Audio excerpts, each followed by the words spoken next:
Oh, okay. Now we're live. Now we're live. That's awkward. Take two. Let's do all that again. It was such an amazing start that you all missed off. Yeah. It's so professional. We exposed ourselves by seeming so surprised. Yeah. Hi, everyone. Hello, everybody. Are we going to get cracking straight away, or should we give people a few minutes to kind of arrive and make themselves comfortable? Yeah, I think we'll give them a couple more minutes. Yeah. So even it's 5:30 a.m. where you are right now? Oh, yeah. Yeah, it's the best time. Are you an early morning person, or? If there's enough coffee in my hand, I can be awake any time of the day. Nice. I couldn't think of a nicer group of people I'd want to spend 5:30 with. So. Oh, that's way too kind. You're yeah, so I can't think of anyone I want to spend 5:30 a.m. with. Not even my daughter. No, that's valid. That's valid. Oh. Yeah, I'll never forget that broadcast quality voice that you've got. I'm looking forward to really embracing it in your presentation. I've got a cup of coffee in your honor as well. Cheers. Branded. Cheers, David. Cheers. Oh. All right, shall we get cracking? Yeah, let's get the little prezzo on. Yeah, oh, hang on a second. There we go. Yeah, so before we begin, I'd just like to begin by acknowledging the traditional owners of the land on which we meet today. We would also like to pay our respects to elders past, present, and past and present. So welcome to SydCSS. As we've been doing with the last few fully kind of remote versions of these, we want to invite you to tell us where you're from in the comments section, and where you are and what you're excited about to see tonight. I'm here tonight we've got Fiona, obviously, who's my partner in crime forever and a day for 7 years on SydCSS. We've also got Verity, we've got Sharpie, who's hiding out the back somewhere at the moment, and I'd also like to introduce Gemma as well, who's one of the new organisers for SydCSS. And you might see another little person down there in the corner, like Ethan, who's going to be presenting for us a little bit later, a very special guest for us. Yeah, so tonight, if you are on social media, I'd like to invite you to tag anything that you're doing on Twitter or Instagram with the SydCSS hashtag. We always love it, especially when people share pictures of themselves watching the live stream. I think this is starting to become a bit of a thing where people are getting other people around as lockdown restrictions are easing. We've had some really nice photos of people just hanging around at their houses watching this on TV, which is absolutely fantastic. We're also fully acknowledging now that we're probably just as much a YouTube channel now as a meetup. So we'd really love you to start to subscribe to the channel that we've got, and also like the videos. I think Verity, you do a pretty good little line on this. Everybody like and subscribe. Oh, love it. So tonight, like, it's obviously a big night for us. It's our 7th birthday, which I can't believe. It's been 7 years since we did the first one back in the Web Directions offices in the little old sweatbox back in the day. So yeah, 7th birthday, a bit different this time to previous years that we've had, where in the past we've had lots of balloons and cakes, and we've had cupcakes for people, and we've tended to put it at a big venue. We've tried to find a way to still make this one special. So you would have seen maybe about 2 weeks ago, we posted this little kind of tweet asking people to just embrace that new COVID skill that everybody's got now, which is baking, and just show us their new skills for our birthday. And we're going to be giving away a couple of books to the people who have produced the best cakes. And we've actually been pretty blown away with what people have produced. So much so, we're fully embracing this now to say that this is the great CSS bake-off. We're really going there with this one now. Yeah, I think so. I think the presentations tonight are a secondary thing next to all the baking. Sorry, Ethan. When you see some of these, you're going to be absolutely blown away. Are we ready for this, Fiona? Are we ready for the cakes?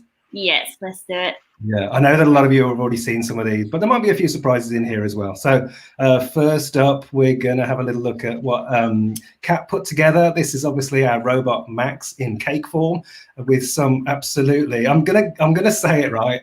Those eyebrows are a little bit off-brand, but I do love them. They're a little bit John Howard, which is perfectly fine. Perfectly fine. So yeah, Kat, this is absolutely amazing. This was my entry. I don't know if you saw this. I did a time lapse with my daughter making cookies, which was a bit scary because she really wanted to go close to the oven a few too many times. But we managed to put together these cookies, which I promptly ate far too quickly. And then she was asking me, "Where are the cookies, Daddy?" They're all gone. I'm so sorry. Our old friends over at Sid Tech Leaders, I don't know what's going on over there. Their 7s are upside down as far as I'm concerned. Yeah, I don't get it. Yeah, I don't know what it is. Off color as well. Yeah, it's upside down. But you know what? They've had a good go at it, right? They could have cleaned up the plate around the edges a little bit. I feel that's what I feel. Simeon, that is good. It's probably the most the best combination I think of CSS and bacon that we could possibly ever hope for, where he's truly represented the box model, and he can give you a little bit of a hint on how you might put that together in CSS yourself. Yeah, I'm looking forward to sinking my teeth into the border that we've got there. Our very own Verity. Now, Verity, I don't think you're going to be eligible to win a prize, but this is amazing. I really love the 7 that you've got there. I don't know what font. Yes, it's a very good 7. Yeah, this has been my main source of nourishment for the last 2 days, and I am feeling thoroughly sick. If there was an award for best use of sprinkles, you would get the award, I feel. Thank you. Thank you. Debbie with a beautiful orange cake. I'm really hoping that they're what are those orange sweets called? They are like those Jaffa. Is it Jaffas? Jara, something. Yeah. Yeah. Please tell us, Debbie, that they're Jaffas on top, because that would be. I love chocolate and orange together. And also nice touch with the candles. Nice touch with the candles. Yeah. And there's 7 candles as well. I counted. Oh. It's all about the attention to detail with Debbie every time. Very much. Got Chris. Chris, I think he's down in Melbourne now, but he's been heavily involved in both Singapore CSS and Melbourne CSS. Apparently, this is their favorite cookies, which is looking extra yummy. We've got Ricky, representing how web technologies work together. I feel as though this is a real statement on the state of the industry at the moment. So thank you for that, Ricky. We've got Philip. Yeah, Philip with the donuts. You feel as though this is a bit of a controversial one, Fiona, I think. This one? Yeah. Yeah. Look, I like the use of colors. I'm just annoyed that I don't get to eat any of his stuff. You're like, this is the worst competition. Yeah, in hindsight, this is the worst bake-off ever because I don't get to eat any of it. There has been talk that we should drive around in a van next year and just collect the cakes up, which I'm all for. I'm definitely for that. Me too. Then we've got Joe. Now, Joe, I remember Joe from the last SydCSS because she went absolutely crazy with all of the pixel art after the presentations that were given there. And she's coming in there again with this steampunk cake, which I think was for her son's 18th birthday. She looks absolutely fantastic. A very COVID-proof cake. Yeah, Ben is obviously, it's funny that it would be steampunk because I think Ben is quite into steampunk. That was a complete coincidence that we put these two together, but Ben's obviously taken us on a bit of a journey through his gingerbread house of biscuits, which I love a good ginger nut, I do, back in the UK. Looks like there's more ginger than biscuit there though. Best biscuit tea dipping. Yeah. You have to tell us how they went down, Ben. And then, this is the one that's been doing the rounds. Taryn, unbelievable. Amazing. Absolutely amazing. You should quit your developer job and just do this full time, I feel. I know full well that the story is the opposite way around. I think is there one more? There's one more, which is a cake, non-cake by by Cat Stevens. I think you can go and find the tweet, and you can actually go and visit that on CoPen, which is very, very cool. Yes, so we're gonna come back at the end of the night. The team's gonna kind of like digest, but not in like the good way that Fiona would like to. They're going to digest what all the cakes are, and then we'll be letting you what all the winners are. I think, how many winners are we doing, and what's the story with the prizes? Yeah, so we're very lucky to have Prosper sponsoring our prizes. So Prosper is actually giving away 6 books. So we will be selecting 6 winners. I mean, you're all winners, all winners in our eyes, but there'll be 6 people getting a book of their choice from a book apart, and it might be one of Ethan's books. It could be this. It could be one of these ones. This is one of those. Yes. You could be yours. So we're really happy that Prosper is sponsoring us. Prosper, they do small business loans. They are growing. They're doubling their team size and currently hiring. So they're looking for software engineers who work with React and .NET, and also QA engineers. So go to prosper.com.au to check them out. And then next we have David. Oh. Next, yes. And next we have Look Ahead, who's sponsoring StreamYard, which is the platform that we use to stream to YouTube. So Look Ahead is a technical recruitment company based in Sydney, specializing in hiring JavaScript and Ruby on Rails engineers. They're always hiring. They also have remote roles on at the moment. So go to lookahead.com.au to check them out. Yeah, and they are lovely. They are absolutely lovely. Yes. So coming up, of course, we've got Ethan, joining us all the way from Boston. But before we jump to that, we are just going to quickly pass to Sharpie in the newsroom, and I'm just going to quickly do this. And then I'm going to do, I'm so not good at this. What am I doing? Okay, there we go.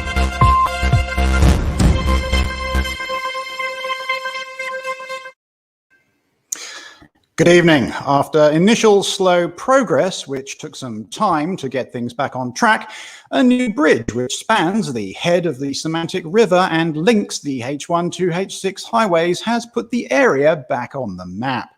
The old bridge, which was from the description listing heavily to the left, eventually fell down under its own weight after engineers had divided opinions on which framework was the most suitable. Eyewitnesses to the collapse said the newly blocked river was just weird. The formwork for the concrete sections of the new bridge were field set on a nearby farm by the legendary figure Mark Varr. After being put aside, they moved to an articulated lorry and slotted together on site. Input from a range of locals was canvassed via email and phone over the course of a month.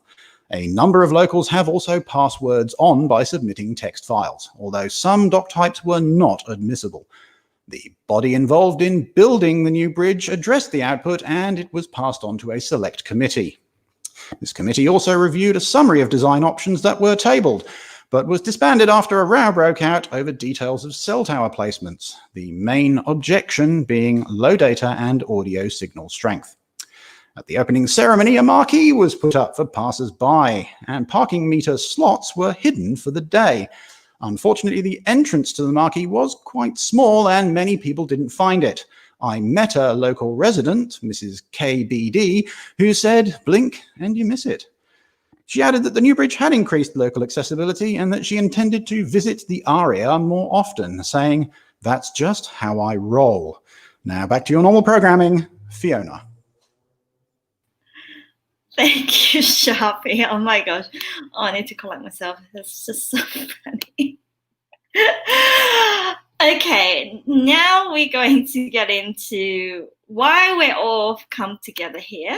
And it's to welcome Ethan. Ethan, thank you so much for joining us. Fiona, thank you so much for having me. I cannot follow any of that. Sharpie, that was amazing. It was pretty good. It was pretty good. So yeah, so even I'm sure a lot of you know him. He's a web designer, a speaker, and an author. He coined the term responsive web design like 10 years ago. Yeah, just a wonderful speaker.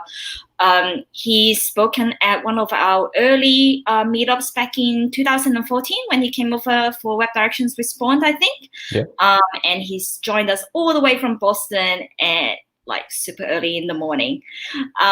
Tonight, he'll be talking to us about design system, sharing with us his experience on what's working well and also what can be done better.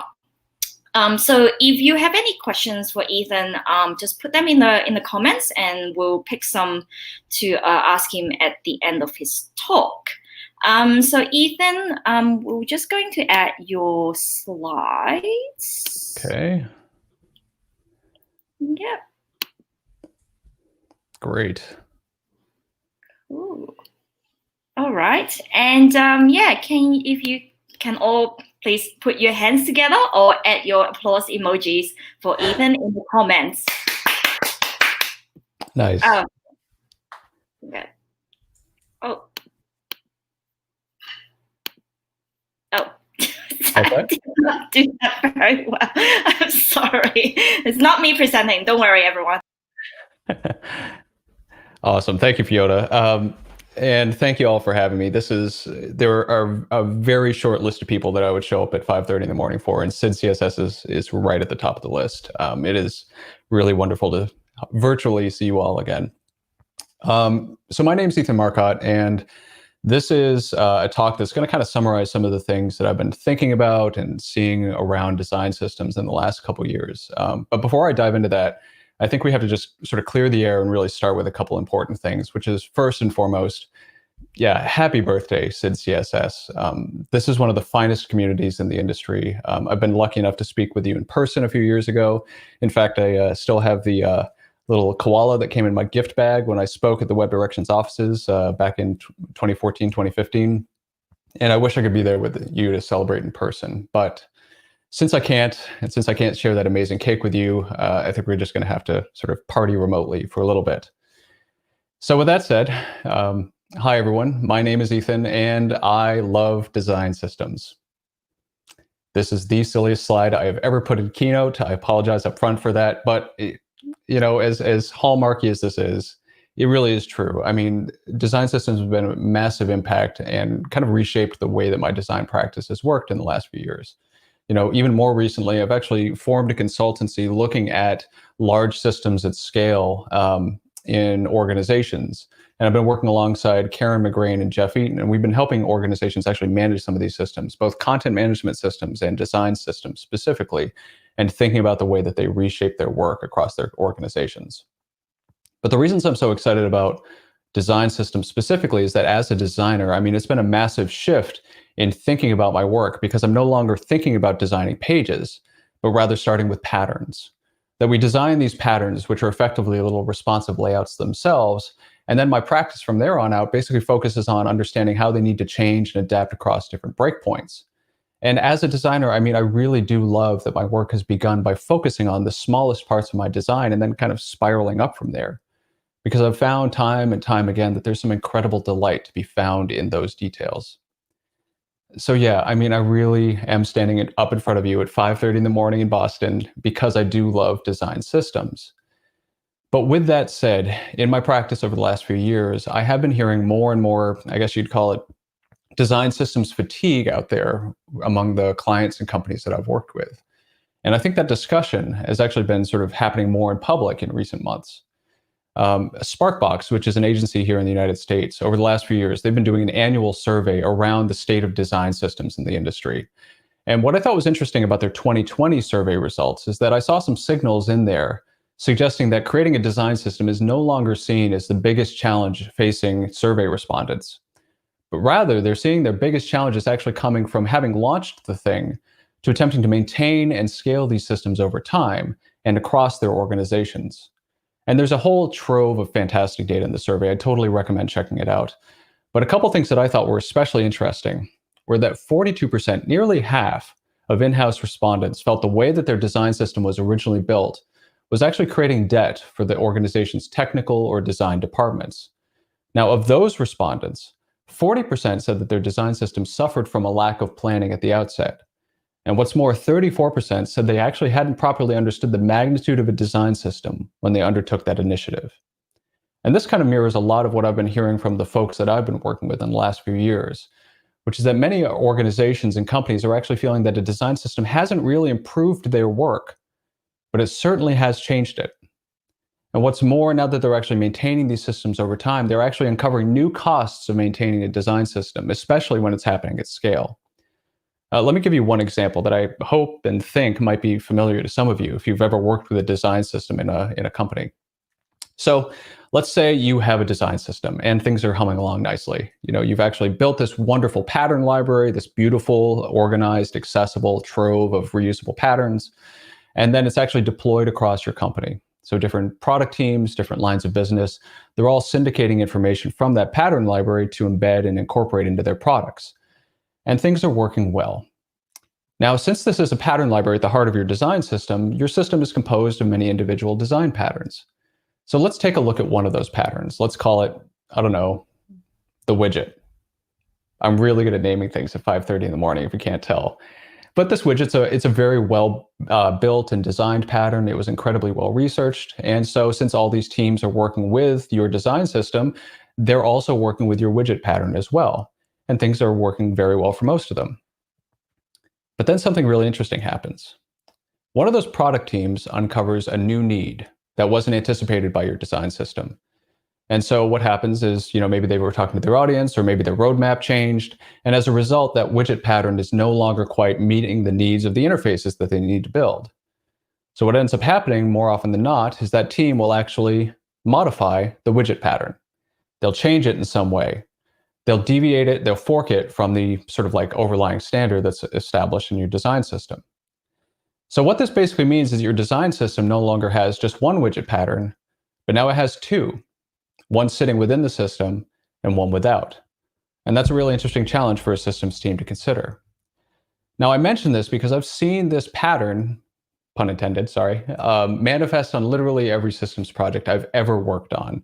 And this is because design systems always have gaps arise between the standard as it's kind of enshrined in the system as a whole and how it's actually used in the wild. This is because, design systems often fall out of sync with real-world application and vice versa. Now, just to be clear, some of this is very, very natural. This is just kind of the ebb and flow of design systems work. Design systems are always changing and evolving to meet the needs of the product teams that they work with. And what's more, many of these gaps are in fact very, very fixable. So maybe you might apply a technical fix, like introducing component-based versioning so that folks can deviate normally if they need to. Maybe your pattern library just wasn't architected in an intuitive way, and someone didn't realize that there was also a pattern that would have already addressed their need. So maybe there was some sort of like architectural things you could consider in redesigning the interface. But the thing about these gaps is that I think they point to another challenge that a lot of design systems actually deal with, which is that they have a deeper issue baked into them, which is a lack of visibility. Now, what do I mean by visibility? Well, let's look at those two patterns side by side just one more time. Because the thing that a lot of design systems teams actually deal with is that whether you're dealing with the original widget pattern or its variant, it's actually often very difficult to say where and how a pattern is actually used in context. And in fact, that applies to every single pattern in a design system. When I talk with some of these teams and organizations who are working through some of these challenges, some of the limits of their visibility include things like, are they able to easily pull up a list of pages or products that happen to include that pattern live in production? How easily can you view that pattern in context amidst other design patterns from the library or in a variety of contexts? So what kind of content actually feeds into that pattern that might inform the design? And from where is that content actually originating from? How many teams are actually using that pattern in production today? And as a result, has the pattern actually been forked in any way? Are you able to trace those lines of inheritance? So there's only so much that we can actually see about the systems that we're designing and building. And I think that actually impacts our work on a daily basis, both at scale, but also as individuals working in that system. A designer and writer I really respect and admire, Robin Rendell, wrote about this very problem at the very end of last year in this fantastic essay called Systems, Mistakes, and the Sea. If you haven't read it, I can't assign homework to you lovely people, but if I could, I would totally recommend checking this out because it's fantastic work, because he's talking about kind of the challenges of being an individual contributor in a design system. And there's only so much that he's able to see about the impact of his work in this larger system, but also that sense of progress and influence is actually a little bit of a challenge for him. And it kind of boils down, I think, for him into this one kind of a wonderful paragraph, is that he found that the curse of design systems work was seeing everything that's broken, whilst on the surface, it all looks fine. When you try to repair these underlying problems, though, that's when the whole thing collapses and the ruse is up. Now, I would bet that if you've worked with a design system, much of what Robin describes may feel very familiar to you, that the small problems suddenly feel huge. The frictions often creep into your workflow. The certain parts of the systems just feel immovable and invisible. And when you're in the thick of working through an issue, no matter how small it might initially appear to be, it can sometimes be hard to understand why things aren't moving more quickly or more easily. Now, the other thing that I love about Robin's essay is that he brings a really useful term to describing this sense of immovability and invisibility, specifically this term hyperobject, which he borrows from a philosopher named Timothy Morton. Now, Morton basically describes an object, a hyperobject, as a thing that surrounds us. It envelops us and entangles us, but it's literally too big to be seen in its entirety by any one person. Now, for Morton, he's talking about sort of like societal level systems that we travel through, things like climate change, financial markets, socioeconomic classes. And the reason that I think this model is so helpful, especially for design systems, is that we only ever encounter a hyperobject when we intersect with a small slice of it. And that's when we start to understand just a tiniest bit of the invisible scale that we're working with. It's something so big that we individually can't possibly influence it. So at least for me, I mean, I think this is a really poetic metaphor for a lot of the design systems work that we're being asked to do on a daily basis. Whether we're designers, engineers, product owners who are trying to move and evolve a design system platform forward, it can be often challenging to do that kind of work on a daily basis. For many clients and organizations that I've worked with, design systems often feel too big to see in their entirety. So I think as design systems have reached this sort of like age of maturity in our industry, and as we start to look ahead to where they're going to go next, I think we have to ask ourselves this question: how can we see our design systems more clearly? How can we design them in a way that makes them more accommodating to humans who are actually just trying to do their work on a daily basis? Well, having lobbed that question at you in the middle of the evening, let's maybe take a step back and actually just ask for a minute, like, what is a design system really?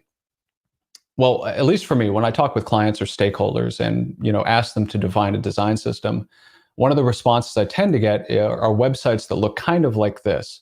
These beautifully designed design system websites, put forward by brands like Shopify, Atlassian, Starbucks, Pluralsight. These beautifully designed repositories of documentation, design principles, and at the heart of it, a pattern library. And at least for most of the organizations that I speak with, a pattern library is really at the heart of their understanding of what a design system actually is. It's this organized, accessible, well-designed, and well-executed repository of all the interface patterns that go into building and powering their products now and in the future. But these design patterns, as we've defined them on the web, are actually quite different from how historically design patterns have been treated in other disciplines. Because design patterns actually have a fairly rich history, one that predates the web by decades, if not even older than that. In fact, we get the term design pattern from this book called A Pattern Language, which was written by Christopher Alexander. Now, Alexander was an architect who was basically suggesting that when a person designs a building, they rely on a kind of a design language to do so. And for Alexander, that language was built up out of patterns, which he defined as solutions to specific problems. Now, in Alexander's book, he attempts to catalog what he saw, at least, as the most commonly used patterns. For example, street windows, thick walls, window place. Those are some of the names of the patterns in the book. And then he explores how each of those patterns might be best be used by an architect. Here's an example of one of the patterns from the book. Always place buildings to the north of the outdoor spaces that go with them, and keep the outdoor spaces to the south. Never leave a deep band of shade between the building and the sunny part of the outdoors. I love his writing. So that's one example of a design pattern. And here's another. Lay out the space of a building so that they create a sequence which begins with the entrance and the most public parts of the building, and then leads to the slightly more private areas, and then finally to the most private domains. Now, I love this writing and this language. I mean, not just because it's so like floral and poetic, but because they're so high level, right? And some of these patterns in the book would be accompanied by sketches that Alexander contributed, and they would show the intent behind the pattern, but they're all at a high level. Now, what I think is really interesting about design patterns as Alexander defines them is that they're much more like design principles.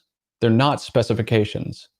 If you read through the book, you'll never see any measurements, any specific dimensions about placement. They're always, always, always emphasizing principle and quality over how the pattern has to be executed. Now, for Alexander, this was incredibly important because he basically says at one point, now try to imagine how, on your particular site, you can establish this pattern. Stand on the site with your eyes closed. Imagine how things might be if the pattern, as you have understood it, had suddenly sprung up there overnight. He's empowering the architect. He's empowering the designer to take what they know about the pattern and situate it in the work that they're trying to do, in the building that they're trying to create. In other words, the design patterns took shape based on the needs of the site, on the context in which they were used. Now, this is an interesting contrast to how we think in our industry about design patterns, because on the web, our design patterns are designed to be as prescriptive as possible. And by prescriptive, broadly speaking, a prescriptive pattern says, this is how I'm meant to be used. Here's one example from Starbucks' pattern library, which is an incredibly well-designed pattern library. I'm showing this example simply because I think it's a nice representation of how design patterns, at least as we talk about them, tend to manifest themselves. So if I was an engineer and I was going to be working with the specific card pattern and I needed to include it in a specific interface, well, then I would go to this pattern library and it would lay out the specific code, props, and variants that would be available to me. So if I wanted the desired effect to manifest in my products, then I would have to implement the component according to the specific methods and instructions that are available to me. Now, this is incredibly useful, and I think this is just a testament to the fact that reusable and modular components are incredibly powerful. They allow us to move more quickly, to ship code more quickly. But I think it's also worth having a conversation about the fact that that prescriptiveness that's baked into how we talk about design patterns can also limit the design systems that they're a part of. Mark Bolton gave a really wonderful talk about this some months ago, and he talks about this tension between design and implementation in a broader system. And he says that once you move from design into manufacturing, the horse is bolted. It's actually very difficult to move back into design because the results of the system are in the wild. And I think this is true on a pretty fundamental level, because we've been able to create more pages, more features, more products more quickly than ever before because of the modularity that we've baked into these systems. But we've also sort of focused everything through that lens of modularity. In many ways, what we've done is we're sort of seeing the practice of design filtered through the software development model, which, don't get me wrong, has some significant advantages. But it also means it can be very difficult to get a holistic view of everything that your decisions impact. And that's true for designers, absolutely, but it can also be true for engineers or for product owners. It can be very difficult for individuals or teams to design or build confidently within the system that they're trying to maintain. Now, what's interesting about this is that design systems weren't always structured this way.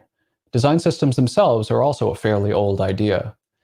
There's a Swiss designer named Karl Gerstner who's a big influence on me because he was one of the earliest proponents of thinking about frameworks to support the creative process.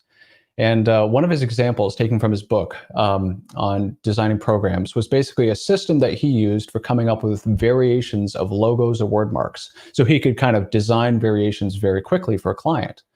So if he was going to be creating a new logo for a client, he would basically start by outlining 4 characteristics, let's say, that he thought every logo mark would need to accompany.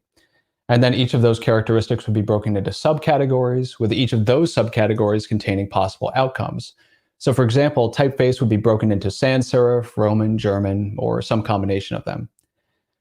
Now, if you're like me and it's 5:30 in the morning and you're looking at this and think that this is basically a spreadsheet, but somehow less fun, you'd not be wrong, technically.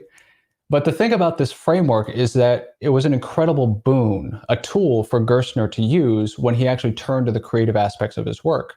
Because with this matrix, it would be very easy for him to mix characteristics to produce variations on a mark. So for example, this word mark, he could quickly pull out some possible outcomes and come up with a word that's displayed in a bold sans serif typeface with a mixture of light and dark shading, and so forth. In other words, he could use this framework to quickly generate variations and didn't have to rely on randomly created variations. And he could basically systematically support his process.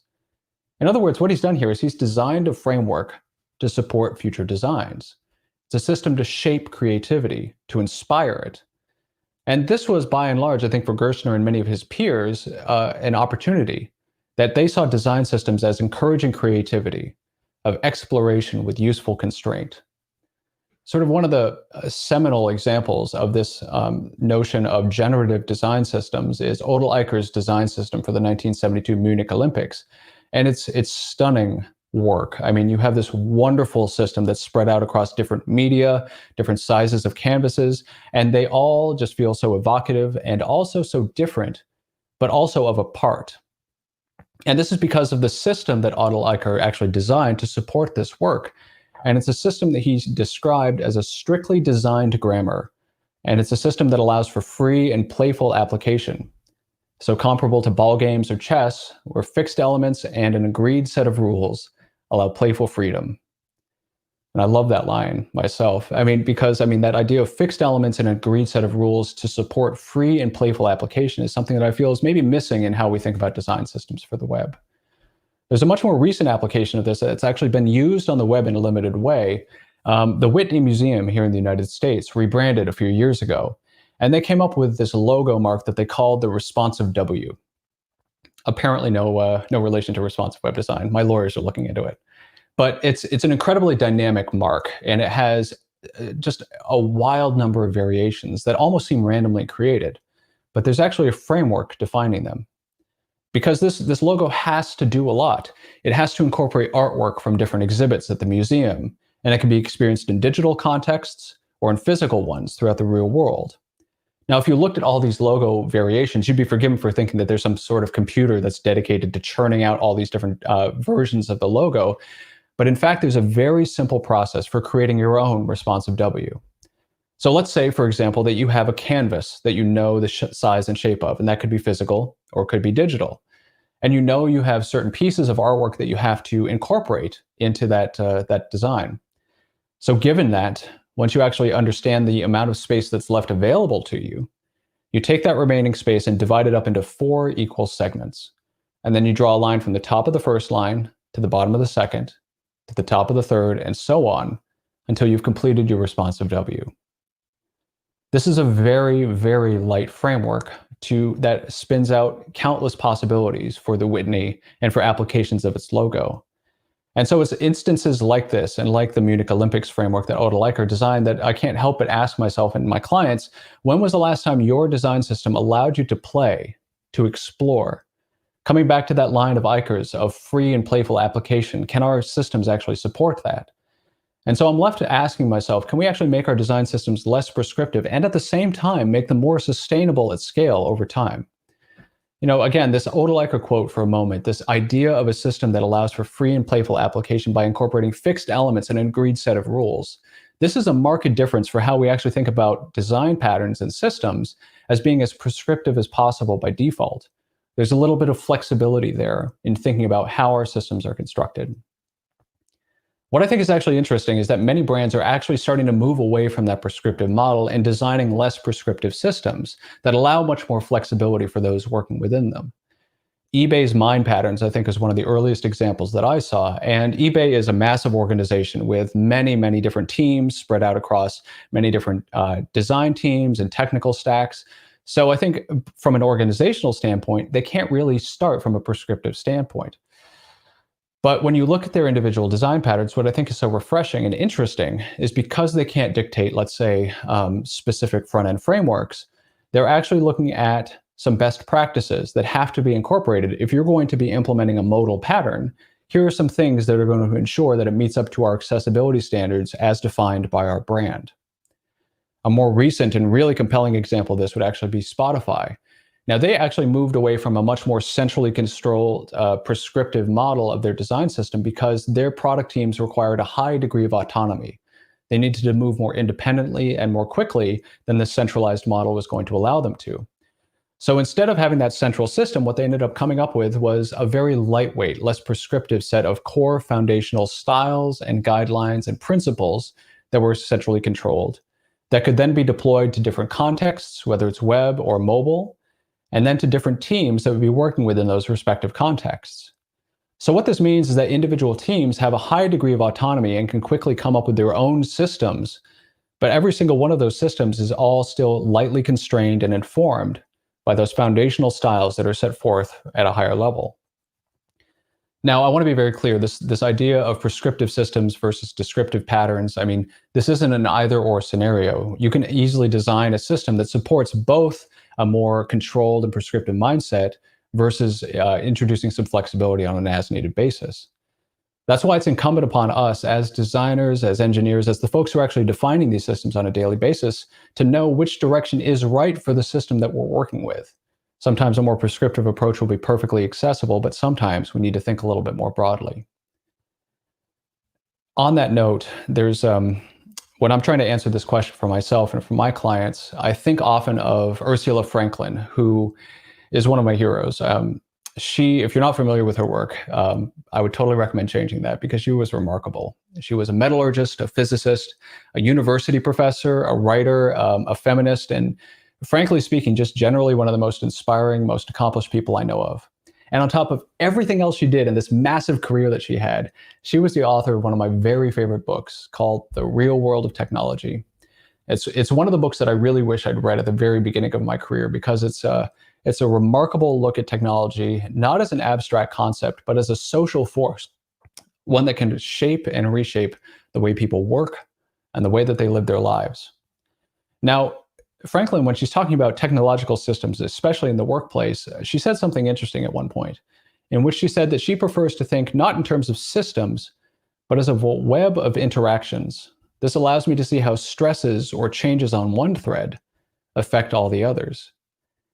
And at least for me as a systems designer, I love that image. I love that metaphor because every single design I change, every pattern I build, those aren't one-off effects. Those aren't artifacts, but they're threads in a much, much larger web that my work is situated in. So I think I've been meditating on this a little bit recently because when most companies that I work with talk about creating a design system for the first time, they tend to focus a lot on the end state as they envision it. They're looking toward a future in which they've assembled this beautifully orchestrated and architected pattern library, and it's been deployed across their larger organization. And hopefully different teams and lines of business are contributing back to the system to keep it healthy and evolving over time. But still at the heart of that model are the design patterns and the pattern library. And I think that's perfectly natural to a certain extent because our emphasis up until now in building these design systems has been on that modularity, on creating and inventorying these design patterns. But I would actually suggest that creating modular components isn't the primary goal or even the primary benefit of creating a design system. And what's more, I would say that a focus on process and people always leads to more sustainable systems over time. And it's been really heartening to see that in recent years, I'm not the only one saying that. Gina Ann, who's one of the most preeminent voices around design systems in the industry, basically wrote recently that a lot of the time that she's working in design systems, I'm not even touching a design tool or coding. Rather, it's a lot of people-focused work, reviewing, advising, organizing, coordinating, triaging, educating, and supporting. It's community-focused, it's community building.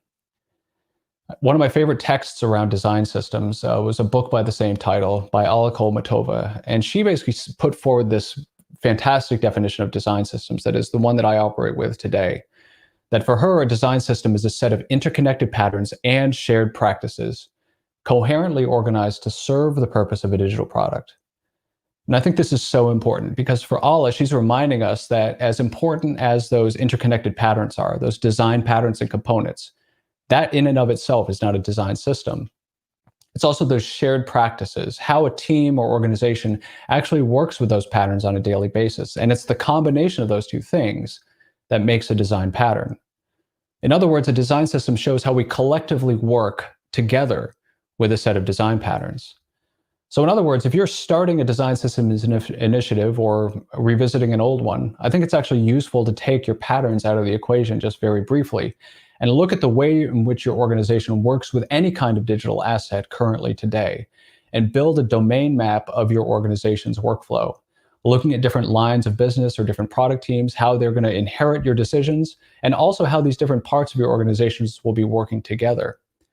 Now, if you want to survey that landscape, there are some very helpful questions that I think you can sort of bring to the table, like asking how brand guidelines get defined, how they're communicated, and how frequently they change, which products should use your design systems, and just as importantly, which products will actually use it, which teams can and will contribute to the systems, and how are bug reports and feature requests currently handled for different disciplines inside your organization.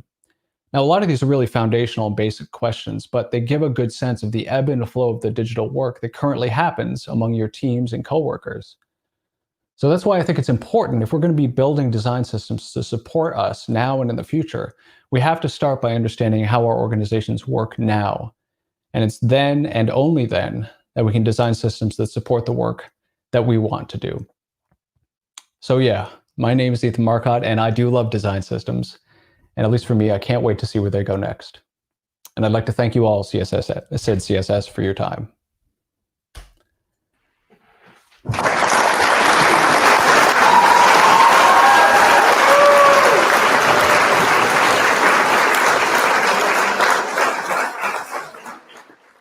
Thank you so much, Ethan. That was such an amazing talk.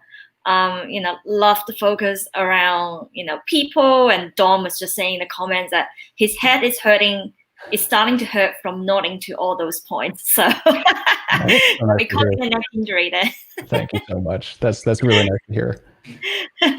Yes, everyone, please put your hands together or put your applause emojis, in the comments for Ethan.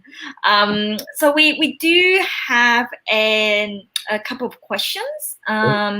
So let me just bring up the questions. Oh, crap. So first question we have, it's from Ben Buchanan. So he is wondering, what are your thoughts on balancing the perspectives of designers and developers with this in mind? Devs need enough stability to build the patterns, while designers need space to explore new things. Yeah, that's a great question, Ben. And I think that's like one of the big pillars of design system problem spaces right now, because there's a conversation that I think comes up pretty frequently around what the source of truth is in a design system, and that tends to mean what is the true state of a component. And I think it's natural for us to sort of look at the actual implemented pattern basically in production as sort of like the source of truth, right? That we might spec out something in Figma or in Sketch, but at the end of the day, there are real world constraints that we're designing for, and we have to actually account for them. And so, the realized pattern is really the critical one. I think that's absolutely true, but I think a lot of that conversation is framed by the fact that we don't have good collaborative processes and tools in place to allow designers and engineers to work more closely together. And in many ways, the modularity that we've got in place is kind of replicating waterfall in a very fractal sense, right? That we have designers that are sort of working in a UI kit, whether that's Sketch or Figma, and then they're sort of handed over to implementation. And again, that's a perfectly natural workflow that a lot of organizations just have to support. But by and large, I've always found that better products and better systems actually come from more collaborative, more cross-functional processes. So absolutely, I think we need to be able to support ideation and also a more conservative and predictive model for engineers. But I also would be really curious to see if there are alternative ways of working that could maybe support both of those systems. But yeah, if I had an answer to that question, I'd be a lot richer than I currently am, because I absolutely think that's a big tension right now in our industry. Awesome. We've also got a question from Gemma. She's asking, so when a lot of companies yearn for both order and freedom, how can we get them to buy into something that will essentially place some constraints around creativity? That's another fantastic question. I would basically say, I'd be curious to see a lot more sort of systems focused organizations actually do more like skunkworks experimenting around supporting more creativity in their products. Because I think there's a lot of like unofficial creativity that happens right now, like that pattern sort of divergence model that I talked about before. That happens in every systems organization that I've ever worked with, where if folks find that a system is too constrained, they're going to deviate it from it anyway, which suggests to me at least that maybe that's a signal that the system is a little too restrictive, or maybe the workflow could maybe look for ways in which designers could have a little bit more freedom to experiment, right? And that's why I think it's been really interesting to see like eBay and Spotify look for opportunities to actually structure their systems in a way where teams have a lot more autonomy to experiment and create as they need to, but still have a little bit of light constraint that's sort of set by the organization. But yeah, again, I think there are different solutions to this problem. I don't think there's going to be one easy answer to it, but it's a fantastic question. Cool. I'll go for a couple more questions. We've got one from Simon. He's saying that we tend to fixate on building design systems rather than the culture of using them. Whitney is great for celebrating play and creativity in usage. Any advice for baking that in at the start? Yeah, that is a great question. Well, I will tell you that I mentioned Alla Kolmatova's book, and she has been one of the biggest influence on me in terms of kind of reframing how design systems are meant to be built and architected in an organization, because she basically argues that that the primary purpose of a design system, isn't just the interconnected patterns, but it's the fact that you're actually designing, ideally within your organization, a shared language to talk about that design. So she advocates for actually reviewing and inventorying patterns in a collaborative model. So having different team members or different members of the organization actually in a room together, or virtually in a room together, and actually working through patterns, naming them, defining their purpose. And the benefit for that isn't the actual patterns themselves, but it's the fact that you've got different disciplines actually talking about how they actually think about these patterns and what the purpose is in the larger product. So I think those collaborative models, or at least for me, what's really sort of so powerful about systems work, because ideally it should help us talk about the way that we want to work in the future. And so, to your question, Simon, I mean, I think the culture of using them, I think has to come out of that more collaborative, more cross-functional mindset. So if we can break out of JIRA tickets and thinking about design versus engineering and actually come together and talk about this design more broadly, I think that's where the seeds of that culture might get started. Awesome. I have some coffee and string words together now. Well, we just got one more question. It's from Debbie. She's asking, are design systems only practical for large apps or teams?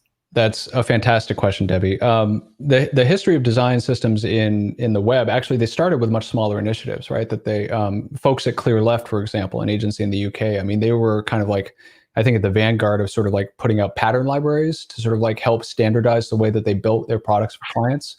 And I think a design system actually can be incredibly valuable for smaller teams that want to work more effectively together. And I think it's also in those smaller environments where some of these bigger organizational frictions don't apply quite as much. And so it might be easier to iterate on a system, to change and adapt it over time. That's not to say it's always easy work, but at the same time, I think they can be absolutely invaluable, definitely. Wonderful. Well, that's all the time we've got for questions. But once again, thank you so much, Ethan, for joining us all the way from Boston, super early in the morning. We really, really appreciate it. I mean, just looking at the comments is, people just absolutely love to talk. And David was just making a comment saying that, your talk just makes us all just want to get up and start creating. So thank you all. Thank you again. And again, everyone, please put your hands together for Ethan.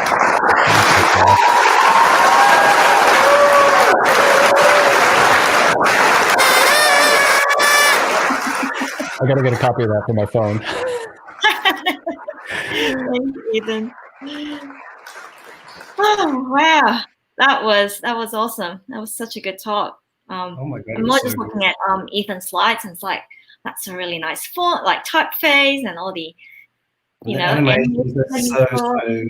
It's so slick. It's so slick. The slides are always so slick. Yeah, just love it. Such a great talk.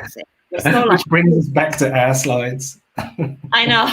Oh, what is that? If I had to make a noise, it would be clunk, clunk. Whereas Ethan's would be shh. All right, so you'll wrap this thing up. Okay, events shout outs. Is there one? Is there one that we've got? Yes, yes. Always. There's always one. Yeah, Web Directions. I'm sure a lot of you know about this wonderful company who organizes, conferences all around Australia. They, have moved to online now for this year. So they had Web Directions code last month or this month, where basically the event runs over a few days, over the month, just for a couple of hours each week, kind of thing. And yeah, I didn't attend, but I've heard really wonderful things, and that they've done a really great job in organizing this online conference. So they've got another one coming up, called Product. So it's all about product design and product management. So yeah, so if you've got anyone who's interested in product, make sure that you tell them about Web Directions product. Cool. I just put one slide up from people taking pictures of themselves at home, because we've obviously got quite a bit to get through with the cakes. I just wanted to call out this one, which I absolutely loved, of Patama. I think it's Corey with her. They're over in Perth, and I love it so much because they're doing what I really wish I was doing right now in watching this, and they're really setting a good standard for it. Man, I would kill for that pint of beer right now. Right now. No, I know. Look at that. Yeah, I love the way that like we can reach over to Perth now. It's absolutely fantastic. But it's what everybody's been waiting for, right? Like Ethan, to a certain degree, was probably the warm-up act, I think. Yes. So we're now going to go for the winners. Through the winners. We've obviously debated long and hard about who the winner should be. We've broken it down into a series of categories, which we'll take you through right now. I'll read out the category, and then Fiona, if you'd like to read out the winner, that would be fantastic. Oh, and I should get the drum roll thing going as well, shouldn't I? Mm-hmm.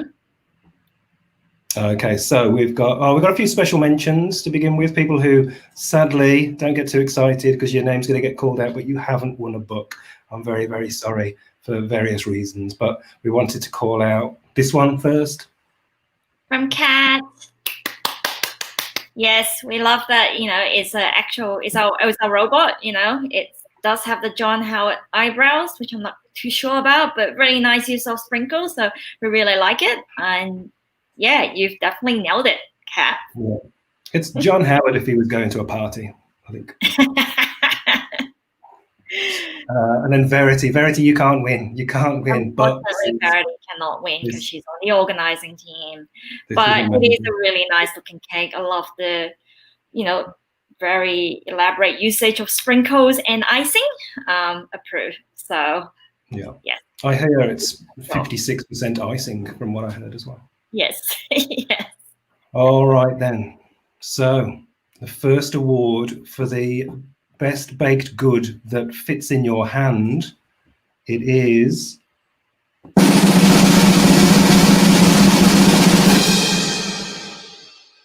Philip. His controversial donuts. Yeah, these look super yummy. They do look very good. Yeah, Homer Simpson would definitely be into those, I reckon.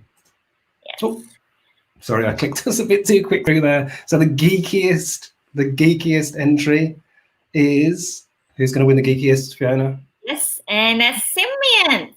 Simians? Click. Yay, Simians cake. Come on, that is the geekiest cake and the best cake. Yeah, those layers. Yes, it truly embraces the whole spirit of the night, I feel. All in cake form. All in cake I know. I love that. The box model cake. Best reuse of a cake. So here we felt that the cake wasn't really meant for tonight, but it was in there anyway. It was in the mix anyway. And it's obviously something that Ben Buchanan would have loved, but I'm sorry, Ben, it isn't you with the best reuse of a cake. It's Joe's steampunk cake. It's not exactly for SydCSS birthday, but it does look pretty cool. But it still looks amazing. I'd love to know what was in the inside of that. I would love to know what was in the inside. Next one, we've got best use of CSS. I can't Okay. remember. Yeah, no, I changed. Oh, sorry, yeah, I remember what this one was now. Yes. That's a grief for a cake, but now I've totally gone now. Fiona, save me, please, save me. It's cats. So I mean, come on, it's about CSS, right? Gotta use CSS to make a cake. So yeah, well done, Kat, for making literally a CSS cake. Most orange. I think there were some comments in the YouTube channel as we were going through. There were comments on there being a very orange cake. Orange is obviously our color, so we can't go much past this one. It is, of course, Debbie's. Look at it, even the candles. The candles are orange. Though she did say those Jaffa's things are red. So, but yeah, they look pretty orange. Okay. Well, we'll renege on the prize then. Yeah. I'm definitely going to the convenience store to get some Jaffas after this. That is what I'm doing. Our best looking. Is this the final category? Is this the final one? Yes, this is the final one.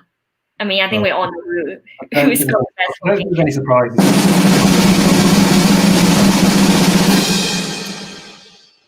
It is, of course. Yeah, look at that cake. Unbelievable. Unbelievable. Yes.